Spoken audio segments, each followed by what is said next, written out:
Hello friends, कैसे हैं आप सब लोग। फ्रेंड्स, सबसे पहले आप सबको घोड़ संक्रांति की ढेर सारी शुभकामनाएं। और ये बताओ कौन कौन घोड़ संक्रांति मनाता है। फ्रेंड्स, ये मैंने 2 कटोरी आटा लिया है और इसमें मैं डालूँगी बहुत बारीक काट करके गुड़। तो मैंने ये गुड़ लिया है और इस गुड़ को जो है हम बहुत पतला सा काट करके इस आटे में मिला लेंगे। और इसको हम पूरा नहीं डालेंगे, गुड़ को हम आधा, इसको मैं बहुत आधा डालूंगी, आधे से भी कम डालूंगी। 2 कटोरी आटे के लिए इतना बहुत है, क्योंकि मैं कुछ चीनी भी डालूंगी। आजकल गर्मियों का टाइम है, इसलिए मैं गुड़ को पका करके नहीं डालूंगी, पानी में घोल के पका के नहीं डालूंगी, बल्कि इसको थोड़ा थोड़ा काट करके ही बहुत पतला सा काट करके इस गुड़ में, इस आटे में डालूंगी। और फिर इसके साथ में ठंडे पानी से इस आटे को मैं मल लूँगी। और इसमें मैं थोड़ा सा चीनी भी डालूंगी, क्योंकि उसमें गुड़ से मीठा पूरा नहीं होगा, क्योंकि गुड़ मैंने केवल फ्लेवर के लिए डालना है, टेस्ट के लिए हल्का सा। तो बाकी मैं चीनी डालूंगी इसमें। फ्रेंड्स, अब ये हमारा गुड़ और चीनी का आटा मल करके रेडी हो गया है। तो अब हम इसके बनाएंगे घोल। तो देखिए घोल कैसे बनते हैं। तो फ्रेंड्स, सबसे पहले हमने घोल बनाने के लिए आटा निकाल करके गोली उसकी इस शेप में, उसको ये शेप दे दी गोली को। ठीक है, ये बना दिया आटे का पहले ऐसे। अब हमने क्या किया कि सबसे पहले हमने इसके आटे के यूँ यहाँ से 2 बराबर जगह पर से ये घोल बना रहे हैं ना हम, तो ये घोल के 2 पाँव बना दिए पीछे के। ये हो गए घोल के पीछे के पाँव। अब हमने ऐसे ही इसी के सामने से, ठीक सामने बराबर पे, ये घोल के ये 2 आगे के पाँव बना लिए। अब देखो बराबर पे आ गए ना, ये तो पाँव हो गए। ठीक है, गोल्ड मीन्स समझ गए ना, हिरन, 2 पाँव पीछे के। अब यहीं पर से इसकी पूँछ खींच लेंगे।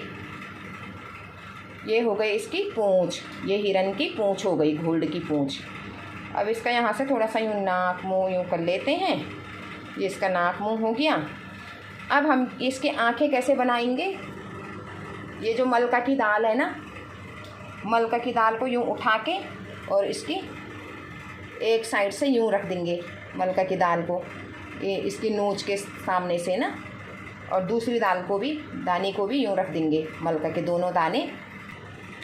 इसकी ये आँखें बन गई हैं।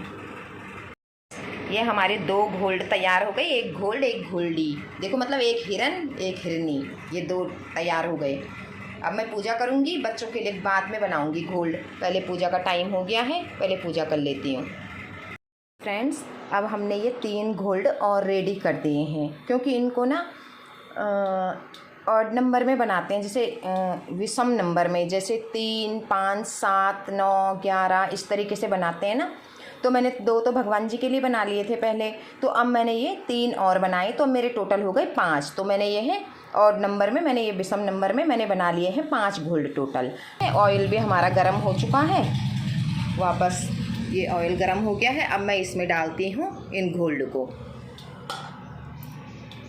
तो फ्रेंड्स, हमारे ये तीनों घोल अब रेडी हो चुके हैं। देखो कितने प्यारे लग रहे हैं ना, सेम हिरन जैसे हिरन होंगे ना। हिरन को ही गोल्ड बोलते हैं ना ये लोग, जो त्यौहार मनाया जाता तो गोल्ड हिरन एक ही होता है। गांव में गोल्ड बोलते होंगे उसे, और वैसे हिरन होते हैं। देखो कितने प्यारे लग रहे हैं। और अब जो हमारे पास ये आटा बचा हुआ था, और इसमें ये मीठा आटा, तो इसमें हमने क्या, सौंफ क्रश करके डाल ली है और 2 इलायची कूट के डाल ली है। अब हम इसको इसके साथ में मल देंगे, आटे के साथ में इन दोनों, इनको मिला लेंगे। और इसकी हम बनाएंगे पूरी, छोटी छोटी पूरियाँ। ये बहुत टेस्टी होती हैं फ्रेंड्स, आप बना के देखना। फ्रेंड्स, अभी मेरी 5 पूरियाँ भी रेडी हो गई हैं। ये मीठी पूरी है, इनमें इलायची, सौंफ और तिल मैंने मिला रखे हैं आटे के साथ में। आटे में मैंने चीनी और गुड़ डाल रखा है। फ्रेंड्स, तो आप बताना आपको ये घोल कैसे लगे और क्या आप इन्हें ट्राई करोगे।